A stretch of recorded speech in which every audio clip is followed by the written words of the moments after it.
Thank you all for coming to the Guerrilla Lit Reading Series. Dixon Place is a nonprofit that fosters artistic community in New York City and has generously supported the Guerrilla Lit Reading Series for several years now. Due to COVID-19, Circus Arts theater and lounge have been closed since March 13th, but they've been creating a wonderful lineup of virtual programming, which you can check out at dixonplace.org. And we also want to share that Dixon Place is now certified to accommodate media production and welcomes any inquiry to that. So you can go to their website and contact them if you're interested. Dixon Place began as a literary salon in 1985 and continues that work today with the Guerrilla Lit Reading Series and other literary programs. The box office and bar usually covers much of Dixon Place's budget, but months of closure due to the pandemic mean their programming is being sustained solely by donations. So please consider contributing if you can. The link in the chat window will show you how you can contribute to Dixon Place if you are able, and we appreciate that. Now I'm going to hand it over to Lee Matthew Goldberg, who will introduce each of our readers. Start again. I want to thank everybody for coming out on Zoom tonight. This is Guerrilla Lit's last reading of the year. We have 3 great authors for you. So let's just get started. Nobody wants to hear me talk anymore. Let's go right to the first one. Okay, can you hear me now? Yes. Yeah. Very good. Okay, should I just dive in, Lee, or? Put your bio up so I could read it. Your great bio. So I'm just waiting for that. It is up. I see it. Oh. Yeah. I'm sorry.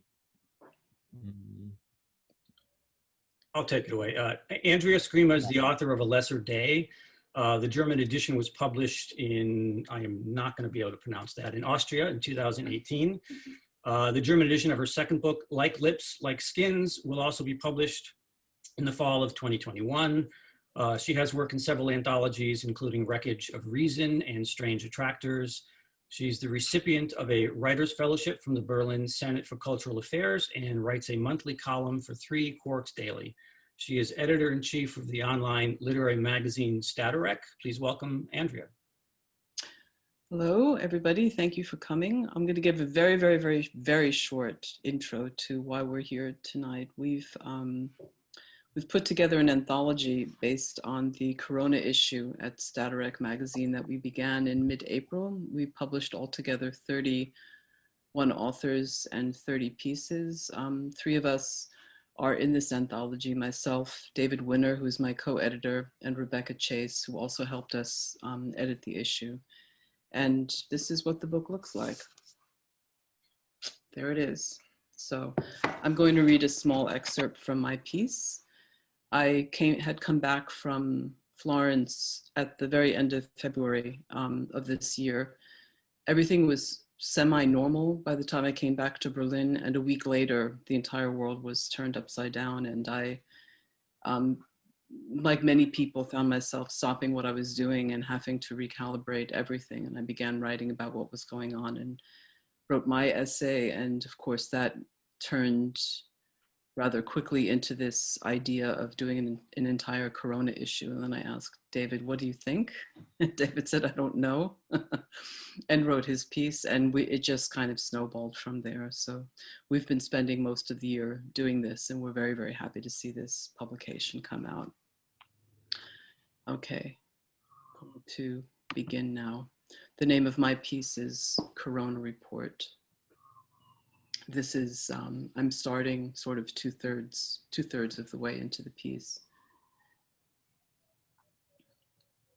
3 days before Italy's first recorded death from COVID-19, the UEFA Champions League soccer match between Bergamo and Valencia, which Bergamo's mayor Giorgio Gori would later identify as the decisive biological bomb, took place on February 19th at the San Siro Stadium in Milan.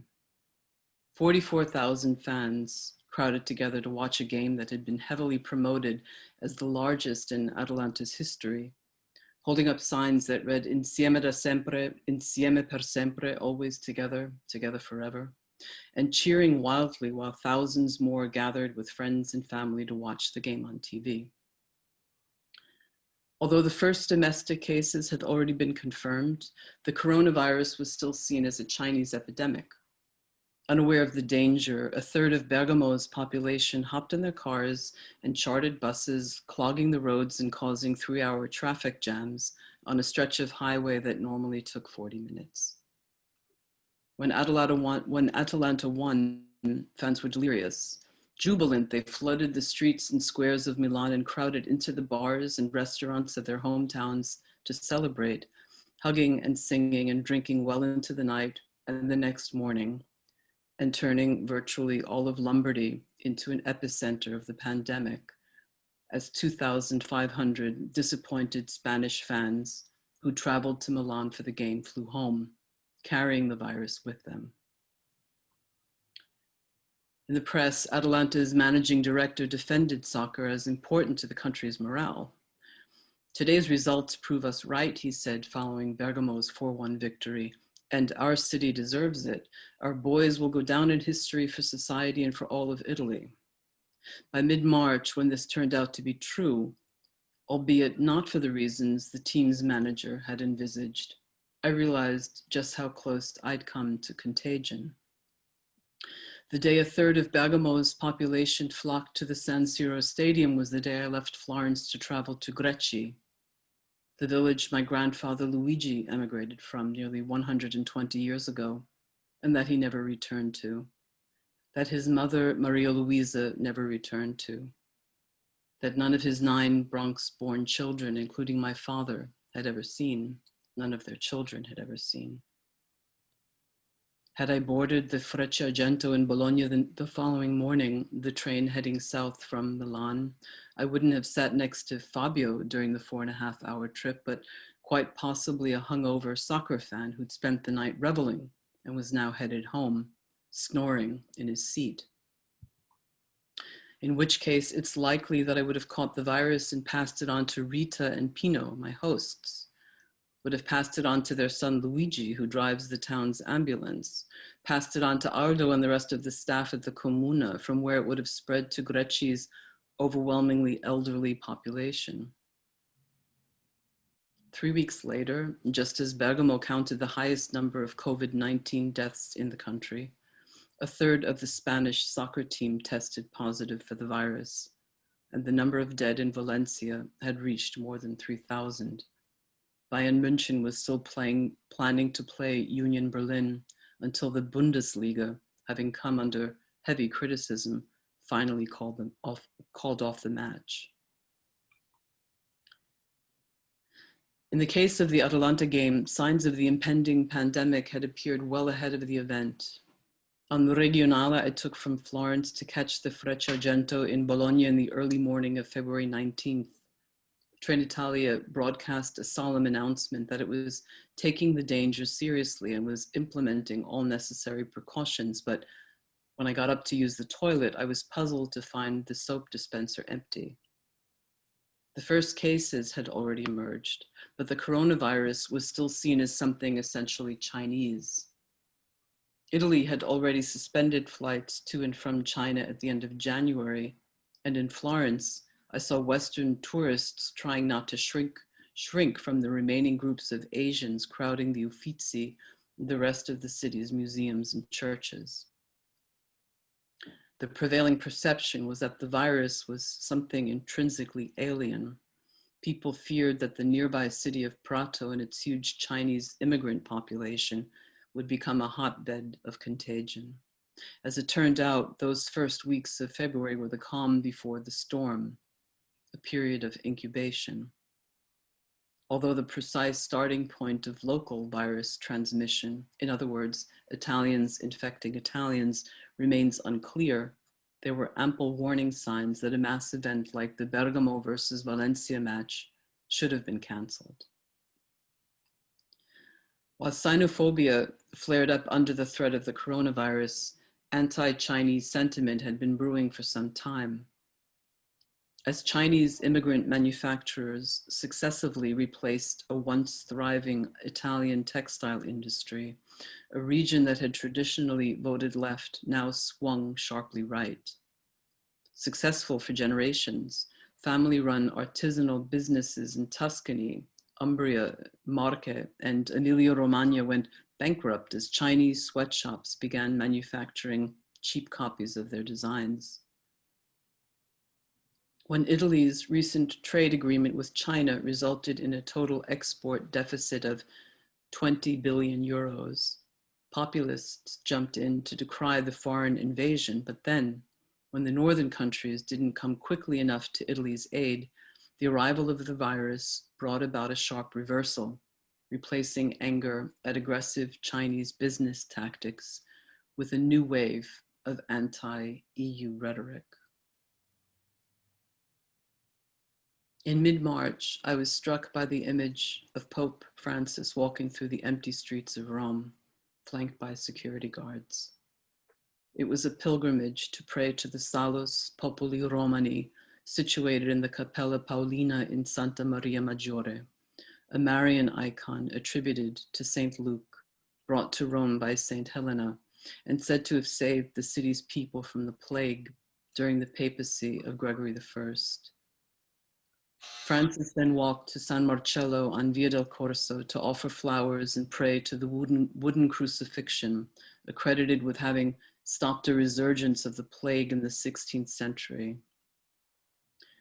2 weeks later, in the presence of these two holy artifacts of the Catholic Church, which had been brought to the Vatican for this purpose, Francis gave his Urbi et Orbi blessings in a rainy and deserted St. Peter's Square, reminding the city and the world that we hadn't been shaken awake by wars or injustice, nor had we listened to the cry of the poor or of our ailing planet. It was 2 weeks before Easter, and I suddenly recalled that my son and I had been in Rome at this very time the year before, when the Notre Dame Cathedral caught fire and the image of its flaming roof and the smoke darkening the Parisian sky and the startling footage of its spire collapsing branded themselves into our minds like a terrible omen. That's the end of the excerpt I'm going to read today. So much. Yeah, thank you for listening. Thank you, Andrea. Wow, that was very powerful and sobering. Thank you for sharing it. Our next reader is David Winner. David Kirkus' recommended novel, Tyler's Lass, concerns Patricia Highsmith and Ripley. His first novel, The Cannibal of Guadalajara, won the Givell Novel Prize and was nominated for the National Book Award. His writing has appeared in the Village Voice, the Iowa Review, the Kenyon Review, Fiction, and several other venues in the US and UK. Winner is the fiction editor of The American and the senior editor at StatORec.com. His third novel, Enemy Combatant, is scheduled to come out early next year. Please welcome David. Thank you very much. This is called, I'm doing it the old-fashioned way with the actual book. This is called The Daisy Assassin. For years now, I've run up and down stairs in Brooklyn parks. An attempt to stave off a middle-aged paunch has morphed into a serious endorphin addiction. My favorite steps lie on Lookout Hill, right behind a statue of George Washington in the eastern corner of Prospect Park. Sometimes I climb with my big yellow mutt. Sometimes I climb alone, not focusing much on passers-by, except when joggers, families with children, and those damn bird watchers get in my way. Then came COVID. My 88-year-old father, alone in Charlottesville, told me he wasn't so concerned about protecting himself as he'd lived a long life and was content to die. And my uncle in Rome, nearly blind in his mid-60s, ran out of food in the midst of the Italian catastrophe and was taken in by friends at the 11th hour. Back in Brooklyn, I grew concerned about my 6 feet of separation, just a little less than the space between people if they hewed to the edges of the stairs on Lookout Hill. Bravely, I traipsed up and down, risking my ankles if I were to miss land, and my skin if I were to tumble into the thorny vines off to the sides. Foucault famously discussed an enclosed segmented space in the time of plague, observed at every point in which the individuals are inserted in a fixed place, in which the slightest movements are supervised, in which all events are recorded. The stairs did not resemble the space that Foucault describes, a circular medieval prison called a panopticon, and no one other than myself is observing the young white family that blocks my way one morning. Not the little boy, 7 maybe, moving dangerously close to me as I boil with self-righteous rage, and imagine their attempts to reason with him in the parlance of educated Brooklyn parents. Do you think you really should be getting so close to that man, Harrison? Can we discuss this?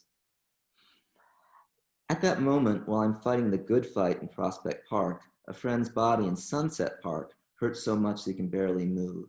All essential activities, urinating, defecating, swallowing, seem impossibly painful. And in England, in Leicester, the brother-in-law of a friend gasps for breath. Weeks later, well after his ostensible recovery, he staggers onto my friend's Skype session and staggers away, exhausted by the effort. Another family on the path kindly but firmly directs their kids to stay away. When I run by the handsome blonde father, both of us keeping to the edge of the stairs, I praise his and his wife's childbearing, as if I were broadcasting from my lookout post in the panopticon, encouragement for correct behavior, punishment for infringement. My college closes and I start teaching remotely. Shelter in place is mandated. Most stores close, but liquor stores remain open, making affluent Park Slope resemble 70s working class Black Washington, according to an acquaintance's Facebook post. Largely acidic, Borough Park is one neighborhood away. Many New Yorkers, particularly secular Jews like me, view Hasses as insular, patriarchal, just plain weird. But I once flew from New York to Warsaw on a plane full of Lubavitchers who were visiting the ancient village of their Rebbe. Over the Atlantic in the middle of the night, I was awakened by dozens of dancing, chanting, exhilaratingly mystical men. While the overseers of the Panopticon are on a break, hundreds of members of the Hasidic communities of Borough Park and Williamsburg attend a wedding. Infection spreads to the descendants of Holocaust survivors determined to repopulate the Jewish race. More than 6 feet, I try to give them 12, those carriers of the plague. Jill, my wife Angela's cousin, Jim, her husband, and their teenage daughter all have it. They seem okay, but share a house with Angela's 97-year-old aunt. They self-quarantine, but they could have already have given it to her. Meanwhile, my father goes one last time to Whole Foods. Those over 60 are supposed to stay home, and he's nearly 3 decades past that. I imagine the market ringing with disapprobation as he clings to his cart like a walker, but he tells me that no one seemed bothered. My leadership in the Corona Panopticon is out of character. I'm not generally so obedient. I bike through red lights and onto sidewalks. My dog can be the only one off leash in the park. Not a risk taker, just a minor league lawbreaker. But back in the park, in the last day of March, I come up with a list of rules. Winner's rules of order govern running up and down Lookout Hill. Perhaps I can create a makeshift signpost that demands that in the name of public safety, all families must congregate in open areas to avoid blocking trails and stairs. All children over the age of 3 must be informed that they should stay out of people's way and be given, no not beatings, I'm a liberal guy, heightened timeouts if they fail to comply, some offshoot of Guantanamo's heightened interrogation. No individual shall pay so much attention to their phone as to ignore social distance. All couples must, and so forth. Perhaps the park can build me a treehouse so I can root out disobedience from above. Really though, the primary rule breaker is myself, or at least I'm exploiting a loophole. Dog walking and exercising shouldn't entail so many hours away from home, running up and down stairs. Far from Lookout Hill, authoritarian governments exploit the crisis. Viktor Orban has seized even more power in Hungary. Janine Áñez Chávez has postponed Bolivian elections. A friend I've made in Iran tells me that our government and regime don't give a fuck about the people. We are hostages, not citizens. Stateside, Trump's bizarre populism may be more dangerous than his authoritarianism, denying, lying, and stalling as Corona spreads. I don't know whether he's still calling it the China virus because I can't stand to listen to him. A wife of a friend, an RN from the Philippines, takes a car service from Queens to Mount Sinai on the Upper East Side, not so much because she fears infection, but because Asian people are getting harassed on the train and around the hospital. The parents of a Filipino student of mine who was mistreated in Rome, but I guess I can't blame Trump for that. One night, Angela and I get mad at each other. But I cook all the meals, I scream. though it isn't true. But they're terrible, she rejoins, which is true, though she later takes it back.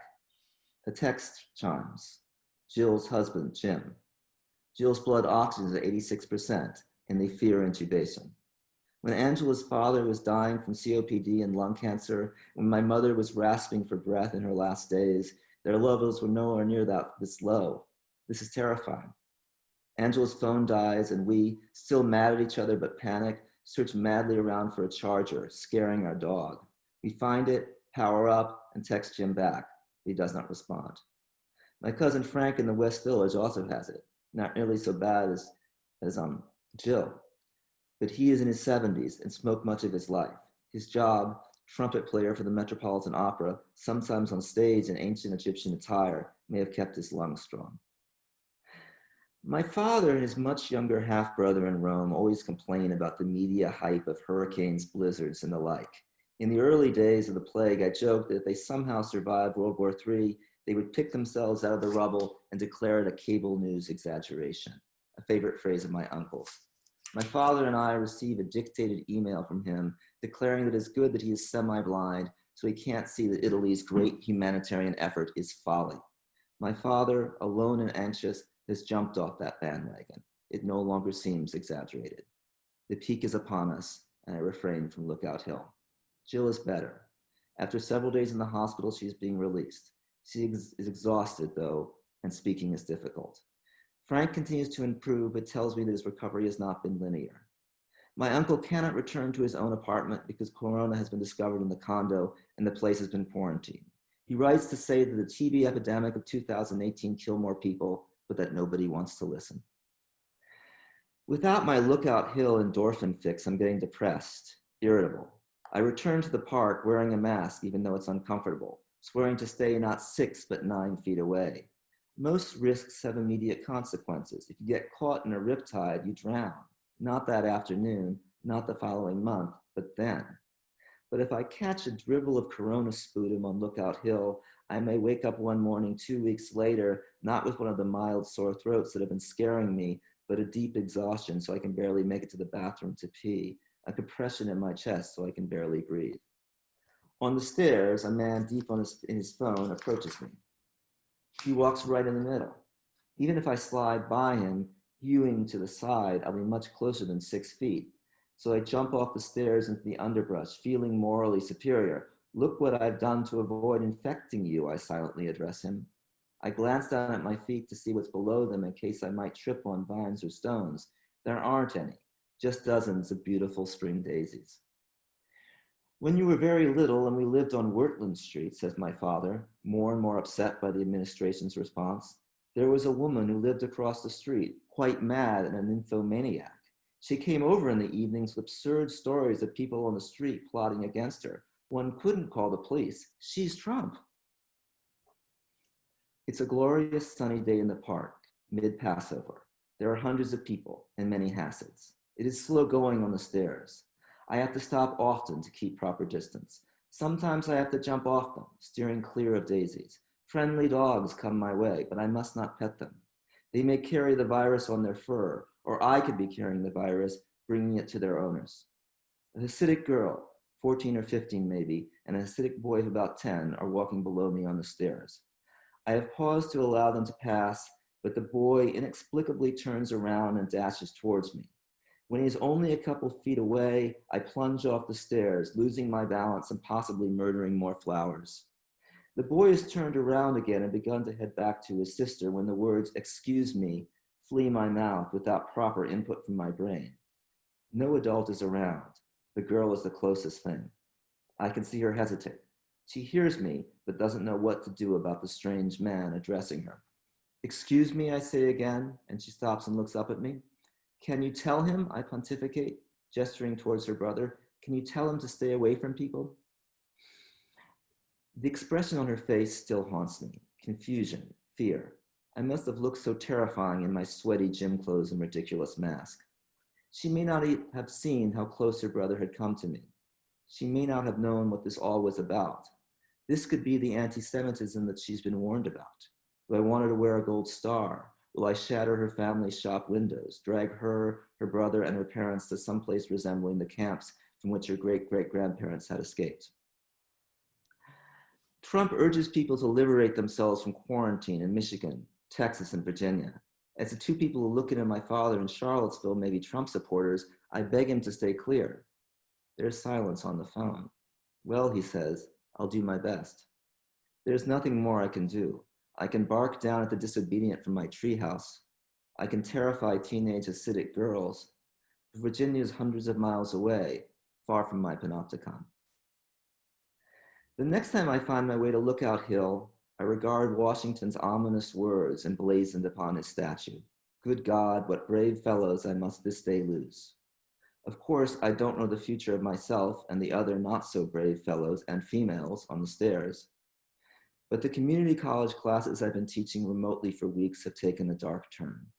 My students live 2 rivers away from me in impoverished, ungentrified neighborhoods in Jersey City. My middle-aged white mug appears on their computer screens like some big brother figure as I feel obligated to show myself, but very few choose to reveal their faces or their living spaces.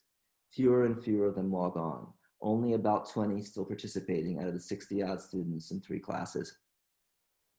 Awkwardly, I've asked my classes how everyone was doing, and have received bracing, if non-committal responses. Okay, fine, okay. Then I get an email from Gregory, living with his mom and stepdad.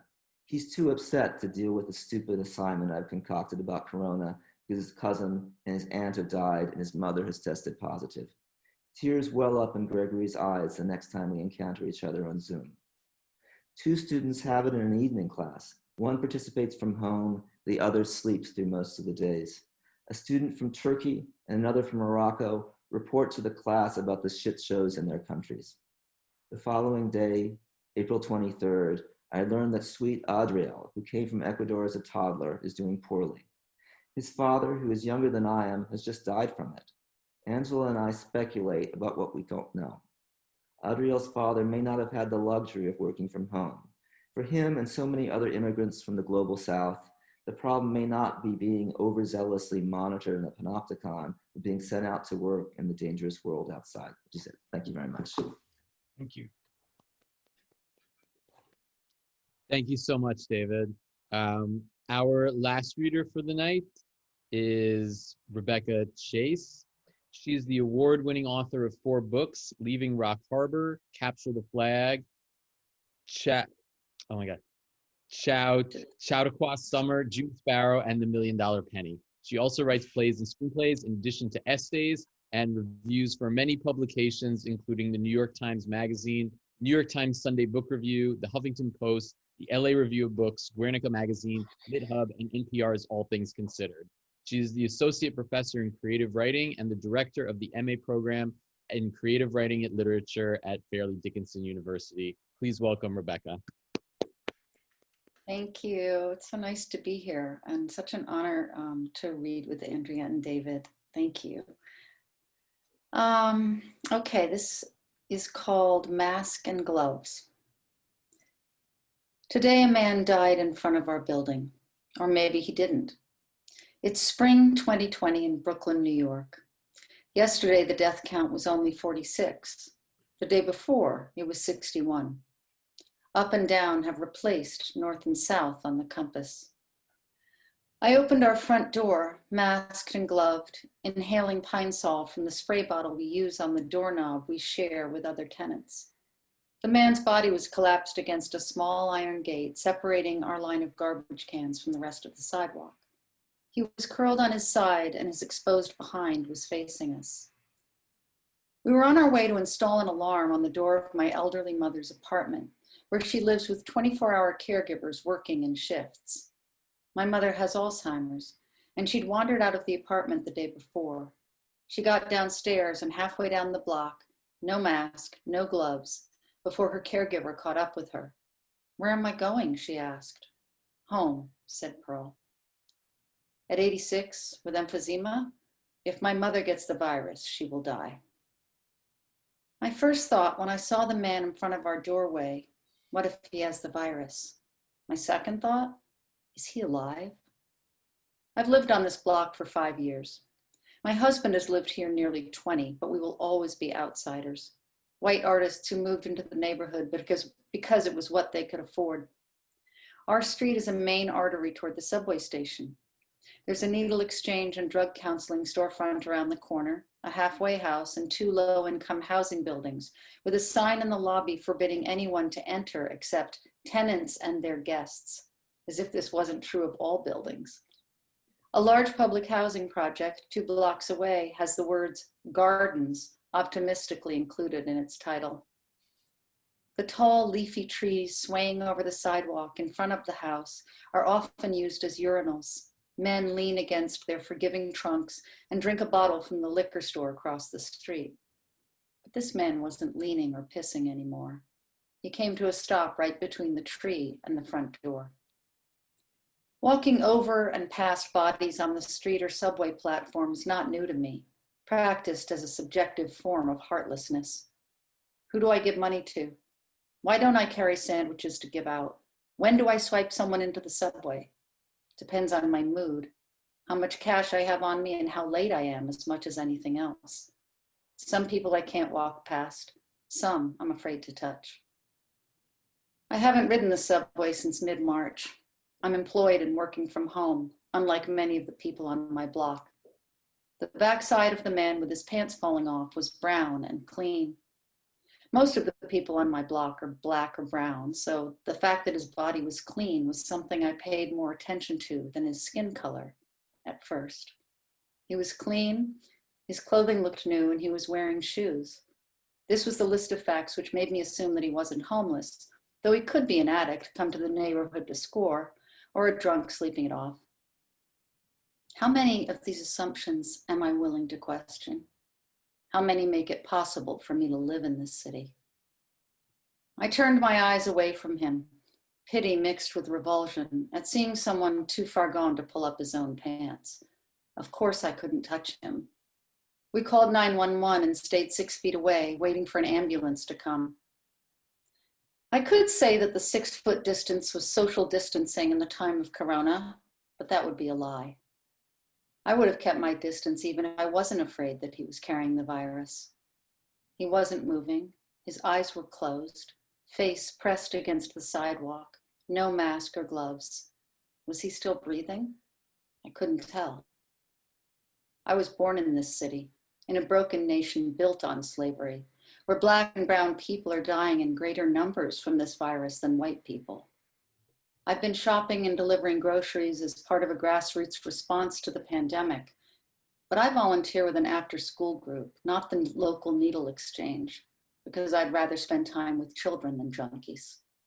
Growing up here, I was taught that it was safer to step around fallen bodies. I avoid thinking about it, as I avoid the bodies of strangers. Most of us move like minnows on the sidewalk, trying to maintain the 6-foot distance even with masks on. We step onto a stoop to let someone pass or into the deserted street. How narrow is the sidewalk? Is she wearing a mask? Is she even looking? I give way to everyone, afraid of becoming a vector to my mother and afraid for myself.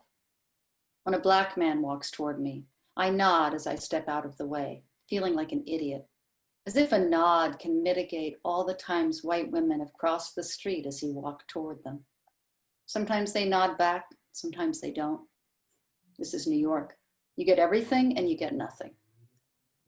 There has always been a virus that people are afraid to catch. There are maps showing the demographics of who has left the city in plague time. My mother's caregivers take the subway to come to her apartment in Manhattan. One of them lives in Brooklyn and one in the Bronx.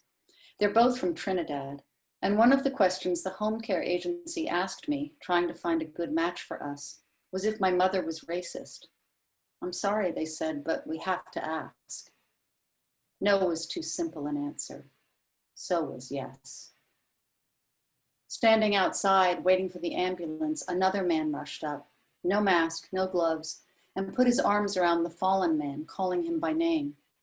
We told him that we'd already called 911, but he pulled out his phone anyway, panicked. He kept hugging the man and talking into the phone to the dispatcher. He was fine 10 minutes ago, about 40 years old. I was just coming back to get him. Wake up, wake up. We could hear the sirens heading to our address this time. Someone came out of the shop on 4th Avenue. Does he need Narcan? We've got some in the shop. Do you know how to do it? Aren't you supposed to just shove it up their nose? I don't know. What's Narcan? It's for when you OD. But how do we know? The sirens got louder. Red and white lights disappearing in the cold spring sun. The EMT jumped out of the ambulance wearing gloves and no mask. He kept talking about it later. Did you see? The ambulance guy wasn't wearing a mask. Do you think he has one? Maybe they ran out. He had gloves on. Yeah, but no mask. You think they're out of masks? We watched the medics bring a stretcher and move the man from our front gate into the ambulance. Did they put the dead into an ambulance? I suppose they must. What do I know of this man? He collapsed in front of my door in the middle of the day. Someone knew him and we called an ambulance. It might not have been the virus. Could have been an overdose. Could have been a heart attack. He might have made it through. There's a woman who sits on the corner across from our building and screams for hours. Harsh, repeated cries. She's white and dresses like a young girl in a flimsy dress, sweatshirt and sneakers, but has the face of an old woman. She squats on the sidewalk, bare-legged, nursing a bottle with her red shopping cart next to her, plastic bags and bits of cloth fluttering from her wheeled metal companion. We heard from the local deli guy that she's not homeless. She has a room in the big hotel on Atlantic Avenue, which isn't really a hotel. There's nobody to call for her. The deli guy told us that when he calls the cops, they don't come. It's not the pandemic. They never come when he calls. Some days, the whole city is screaming through the throat of this bare-legged woman, and I'm not proud of it, but after a while, I put on my headphones. She's still there, but it's been quieter on the corner for weeks now. The empty buses don't stop, and the birds seem louder. I want to thank the first responders, the delivery people, and the birds. I keep seeing him every time I open the door, his back curled like a question mark. Wake up, man, wake up. He was fine just 10 minutes ago. I was coming to pick him up. What was he wearing? A friend asked. What she meant was, did he look destitute? Was he bare-legged, cracked feet, ripped shirt, fly down? He was dressed normally, pants and a sweatshirt. Oh, and he wasn't wearing a mask or gloves. Coda. About midnight last night, 50 cops in riot gear ran down the street in front of my building, chasing protesters. In 1 week, the sound of ambulances in deserted streets has pivoted to the sound of chanting and police sirens. The virus doesn't matter since George Floyd was murdered. Fires burn, combusted by this forced compression of racism and death. In the streets where we stand and march, there is no distance between us now, though most of the protesters are masked and most of the police are not. One sign, magic markered on cardboard, the cops will kill me before COVID-19. We hand out bottles of water and cola. The cola is for the eyes in case of tear gas and pepper spray. Last night, we brought our garbage bags back inside from the curb so they can't be used to start a fire. Even the corner store, which never closes, pulled down their metal shutters before dark. The sign with the rainbow on our front door, thanking first responders, sanitation workers, and delivery people, already seems like a relic from another time. Before going out to protest last night, I nailed a new sign to the tree in front of the building. What happens to a dream deferred? Does it dry up like a raisin in the sun, or does it explode? Langston Hughes. By the time I came back, just as the first curfew imposed on this city since 1943 took effect, I saw that the sign was gone. Maybe someone took it to a protest. Thank you.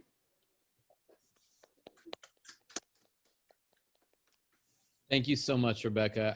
I want to thank all of our great readers for these really amazing essays, and really just puts you back to that moment in time just a few months ago in a lot of ways.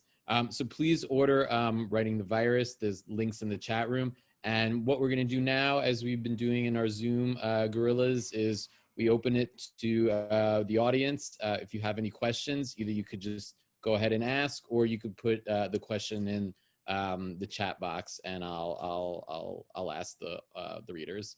So please, if you have anything or just a comment, we'll do that now.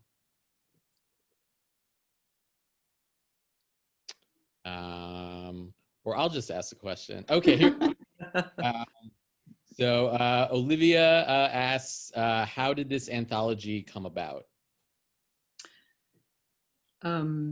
Should I answer this? Yeah, I think so. Yeah. This anthology came about, we started with one essay, and then we added another essay, and then we added another essay, and we started asking people that we knew to write about the time now. It was this unique period of time. We had no idea what was ahead of us. We've all gone through this incredible experience together. It's really been this global collective experience. And as we were at the very beginning of it, many of us thought that we couldn't really focus on the rest of the work that we were doing. And it took on this kind of an immediacy. We had to do this. So we began publishing works that were written now and asking writer friends to write something more or less now. And people were grateful for the opportunity to do that, because everybody had the same need, really, to address this time. And it was a very intense experience, a very intense editing experience in part. And we were literally writing these things and publishing them with, I think, at a rate of 2 per week for 6 months, 6.5 months, 7 months. So that's pretty much how it started. And then at some point, I asked David if we should try to do an anthology, and he said, no, it's too much work. And he was right. But we did it anyway. You know, it really creates such a timeless time capsule that even if books are written in the future about the pandemic, they will be looking back, and to have this work with over 30 writers literally writing it at the moment that it happened, it's phenomenal. I'm so impressed by what you've done, and the dedication. And I mean, to go through and to hear just the, the tragedy of each of them, I imagine how difficult it was to edit, and really just to thank you for doing that. So we have a few more questions coming in. The next one is from Kelsey Parker, who asks, what was the most challenging to each of you while you were writing your pieces? Well, maybe I'll start with that, because Kelsey's one of my students. I have several students here, and thank you for coming. It's so nice to see your names out there. I'm honored. Well, Kelsey, I guess for me, and this was actually came out of a really wonderful and important conversation I had with Andrea when I first submitted. I won't go on and on about it. It's a longer story, but essentially the first draft I submitted to Andrea, I wasn't really, I was avoiding the topic of race.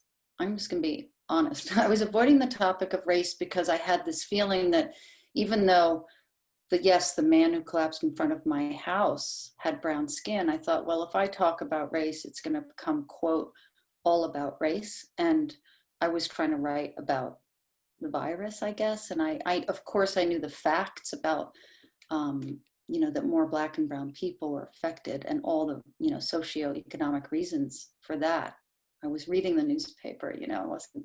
But Andrea pushed back in a really helpful way to me.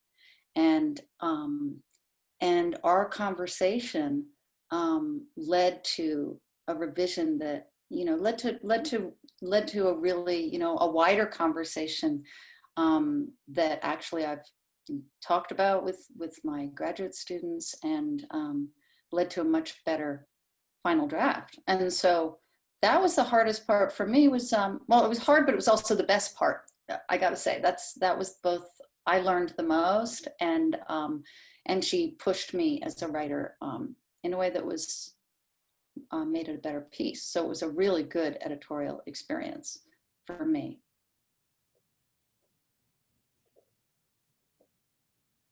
I'll try. I would add a couple of words to that. On the other end of that experience is a very, very important experience for me as well, because as an editor, you really risk an author writing back and saying, okay, I'll get back to you, and then not hearing from them again, because not everybody wants to hear criticism, or not everybody wants to engage in this kind of intense sort of back and forth. And with Rebecca, it was actually really incredibly affirming experience, and it reinforced my approach, I think, in a pretty fundamental way to the entire anthology, to the entire Corona issue of the magazine, and then to the anthology. And so we had a lot of, we didn't know each other in the beginning, and now we're friends. And it's been a long road that we've all sort of traveled here together.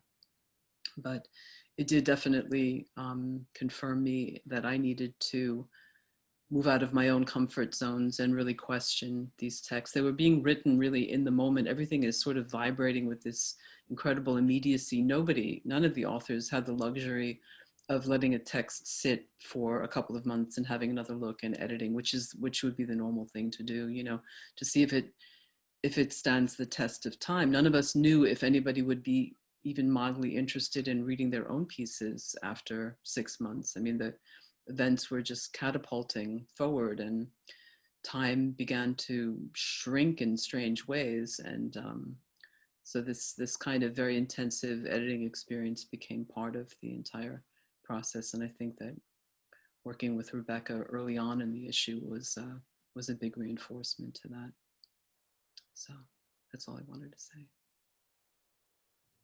Add one thing to that, that Andrea did almost all the editing and conversations that she had with writers about their work, of course, became conversations about what's going on right now. What's going on right now was just so overwhelming for all of us. So it was not like a sort of normal kind of editorial back and forth.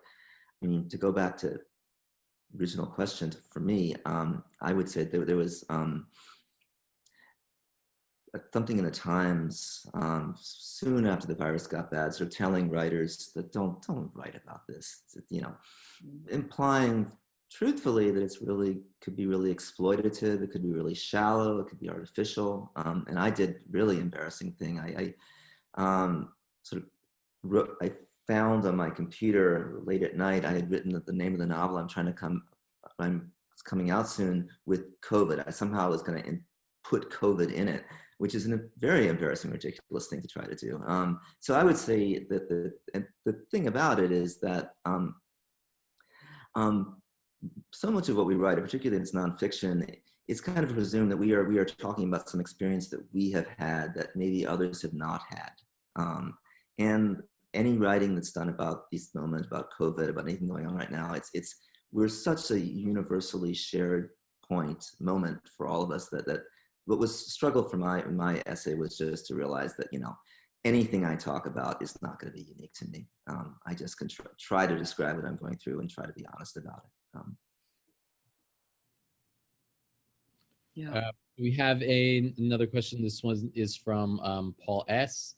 He asks, how does the newest spike affect you emotionally, psychologically, relative to the time you focused on in your writings?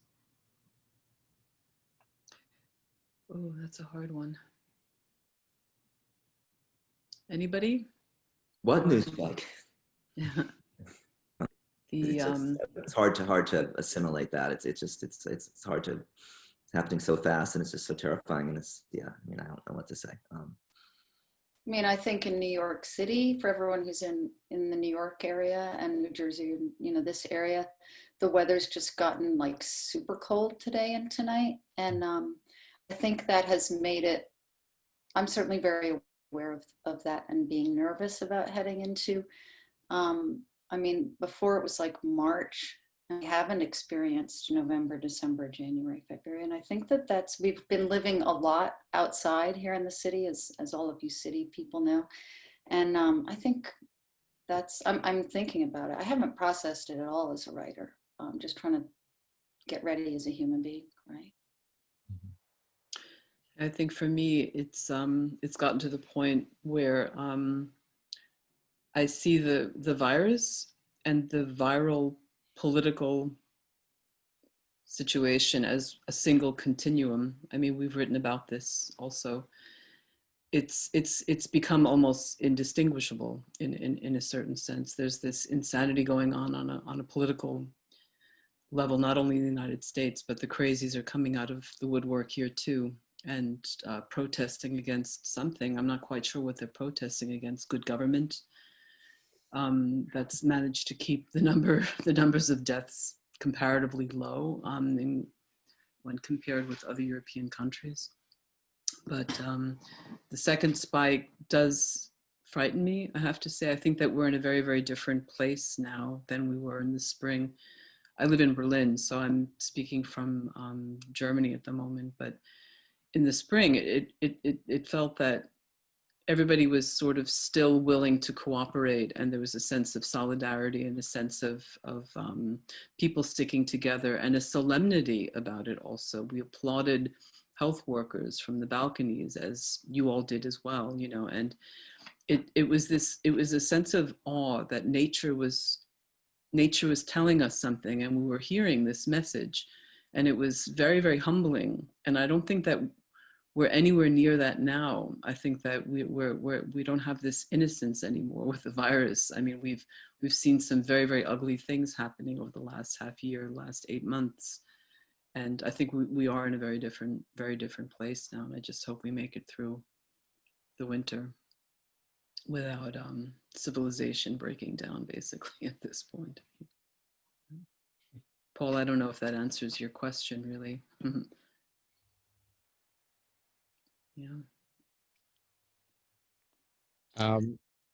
So does anybody have any further questions? The rest was just really everybody in the chat area just thanking you all for your contribution and what you've done, and really just moments from each essay that were, you know, very powerful and stood out.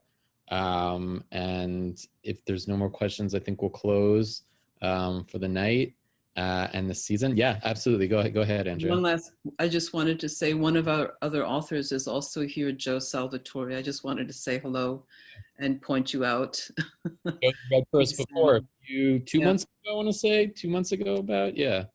Joe was the very last author that we published in the Corona issue, and it was really getting very, very, very down to the wire, and I'm so unbelievably glad that his piece is in the anthology.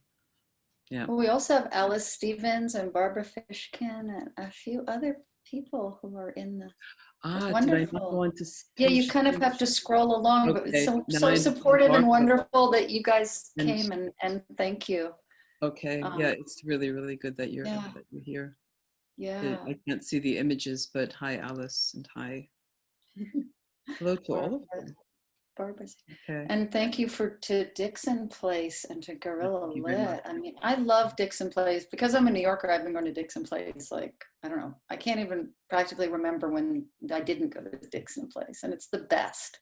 And we're so glad that it's gonna survive. We're all gonna survive. That's how I feel. We're all gonna just be our gritty selves, and we are going to survive, and it's going to be fine. It is not a ghost town, man. That's all I have to say. And yay Dixon Place, and yay Guerrilla Lit. Kind of okay. Like, good night, everybody. As bleak as things look, that nope. Okay. Oh, what were you going to say, Lee? I want to hear what you're going to say. I guess time ran out. No, I was going to say, thank you for ending on, things are bleak and things are bad, but you do look at New York City. It's going to be in the 60s this weekend. There's going to be people out in Central Park and distancing and having a good time and living life as much as possible while trying to be as safe and cautious. And I think that's an important thing to get across as well. New York's not going anywhere. That's right. Yeah. You just have to make it through till the 20th of January. That's for sure. Oh, yeah. God almighty. No, it's like the whole world is holding its breath, you know.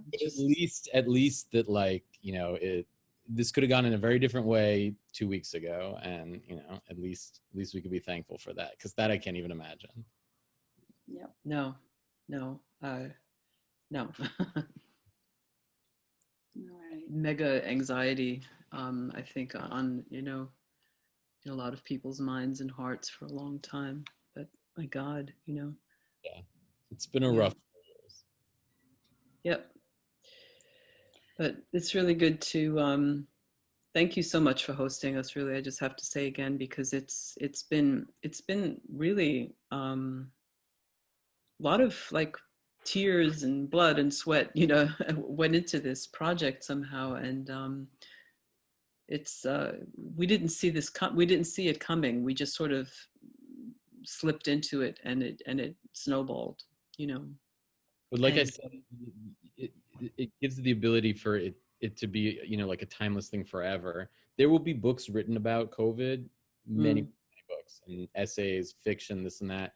They're all going to be looking back on it, and to have something that you've created and that you've all been a part of, that literally, you know, hearing, like, I was listening to when David, you were reading your essay, and you're afraid about coming near a person and this and that and touching this, and it just brought me right back to like how I was, you know, in April, and how much I've kind of changed since then, where yes, I put on a mask and I wash when I go home, but you know, I'm able to pass by a person without freaking out now. And like that, it just snapped me right back into that moment when I didn't leave my apartment really for, you know, 3 or 4 weeks. And I think the immediacy of writing it when you were experiencing it really will set this collection above, you know, all the rest that come after it, and all the blood, sweat, and tears. You know, you're journalists, and you created, you know, a capsule of that time, and that's pretty amazing.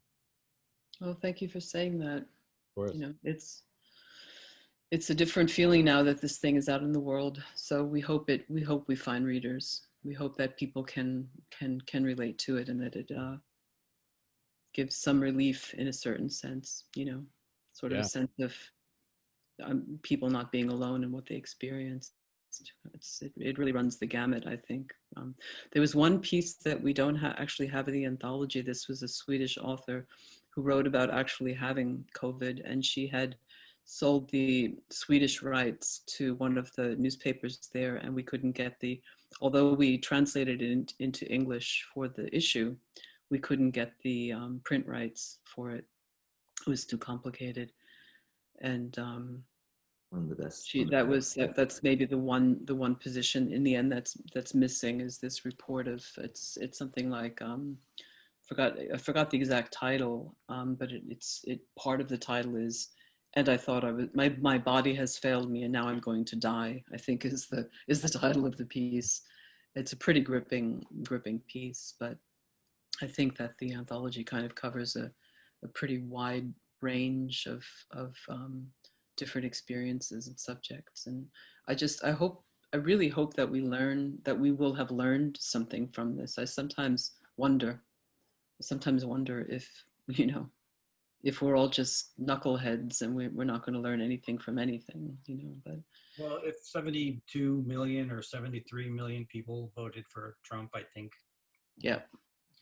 Knuckleheads. Question to ask, right? Yeah, this is it. Yeah. This is it's hard to feel any happiness or euphoria. You can feel a little degree of relief, but the damage that's been done, I mean, it's going to be really, really interesting to see how we all piece it back together, you know. So let's all just pitch in, I suppose.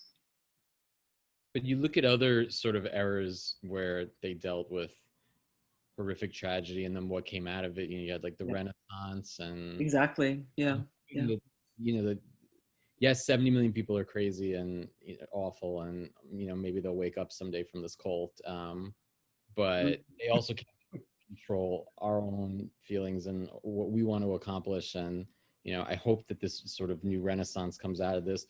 even looking around New York City, people are kinder to one another. I completely see that, like in every way, shape, or form. People are helping each other out. Maybe it's a testament of New York, but you know, I hope that that kind of spreads throughout the country, especially to these areas that hadn't really seen the detriment of COVID until now, and now we're dealing with it. We're, you know, we saw it so early and we learned how to kind of, you know, deal with it, and now that, you know, they're struggling, and that maybe that'll sort of change their perception about it. But I do perceive really great art and all of that to come out of this time when people are ready. Yeah, Florence is a really good comparison, because I mean, after the Great Black Death, you're right. You know, it's the Renaissance followed in the footsteps of that devastation. It's really quite interesting to think about it in those terms. I hope we will have learned something. I really do. What I remember most of all from the spring, when everything was new and shocking, and we were all sort of very solemn and still obeying the rules. People hadn't started sort of their uprising against the Corona measures and so on and so forth. I remember feeling that there was some kind of almost holy opportunity at the moment, or a chance, like that nature was speaking to us. I don't mean in an esoteric way, but that there was this major cataclysm happening, and we were being humbled as a species, and that it could be this brilliant, beautiful, once in a lifetime, once in a millennium opportunity to finally get back on track somehow. You know, it was incredible when the airplanes stopped flying overhead, and it was, you know, the sky was as blue as it had been 10 years ago when the volcano erupted in Iceland, and all of the airplanes were grounded for a week or 10 days or something like that after. Just a feeling of the whole planet taking a pause, which, I mean, how often does that really happen, that the whole planet says time out, you know? And it felt that there was so much wealth of opportunity in that, and that we haven't really, you know, I mean, maybe in retrospect we'll see where we did pick this up. I don't know, but it's here it's, you know, in Germany, it's definitely back to business as usual. I mean, we have a semi-lockdown. Everything but stores are closed, but the major concern is the economy. You know, so it's like the economy, everything is about the economy. And there's not a lot of soul searching taking place anymore, I'm afraid. But anyhow, I don't want to end this on a depressing note, though, because Lee, you've been so good about sort of bringing it back up. I'm like a natural optimist, so I just always have to find like some type of silver lining in things, maybe to my own detriment. No, it's a relief. It's a relief. And I always have this way of sort of like dragging the whole thing back down into a leaden cloud kind of, you know. No, it's been really intense, but I guess things, at least in the United States, things have almost gotten to the worst point that they could get. And so the only way is back up, maybe, hopefully. I think so. I think this is our rock bottom, you know, moment. Yeah. Don't say that. Don't say that. Because, you know, it's like saying, you know, the parking's good or the traffic's good. Let's just all just hold tight, right? Just hold tight. Exactly. We don't want to keep your wits about you. Yeah. I'm interrupting you a second to thank Marco and Lee, because I didn't before, giving us a platform, giving us a chance. I'm really grateful to it's been really wonderful. Thank you. Yeah, it's going to be nice to meet you guys in person one of these days when everybody does things in person again. We're very much looking forward to, I mean, it's been great doing it through Zoom these past few months. It's not, you know, it's not in person. And so, yeah, we'll be back at Dixon Place someday. Yeah. Hang in there. You too, and thank you for staying up so late, Andrea. Yeah. Thank you. I'll probably have insomnia now, but it's okay. Okay. Take care, everybody. Thanks It's so been much. nice. Thank you again. Thank you so much. Bye-bye. Take care. Bye.